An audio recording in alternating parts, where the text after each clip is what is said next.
అరే మామ, నన్ను నైట్ ఆవులు కసివేద్దామని వస్తే ఈ బుజ్జిగాడు తగిలాడు మామ. ఎవడో బుజ్జిగాడు అనుకోండి, మన చేతిలో ఉన్నాయి కుందేలు పిల్ల మామ. బుజ్జిగాడు చూడండి నేను ముద్దుగా నడుస్తున్నాడు పాపం. మన బుజ్జిగాని అయితే ఏం చేయలేను మామ. నిన్నైతే మా దూడ బాగా నాకేసింది. దానికైతే దూడ ముందరే అలాగే ఉండిపోయింది మామ. అదైతే దాన్ని తీసుకొచ్చి అయితే మేము అలా దాన్ని తేమ తుడిచేసి దాన్ని అలా చేతిలోకి తీసుకొని పైకి ఎత్తాను మామ. అదైతే చూడండి దాన్ని ఎంత బాగా నాకేసింది మా దూడైతే. దాన్ని పాపం చలేస్తుంది అనేసి దాన్ని అలాగే ఉండిపోయింది మామ, ఎక్కడికి గుడికుండా.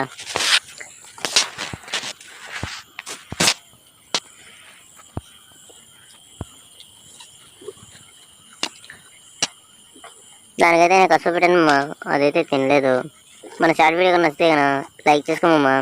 దీన్ని ఏం చేశానో పార్ట్ 2లో అయితే చెప్తాను.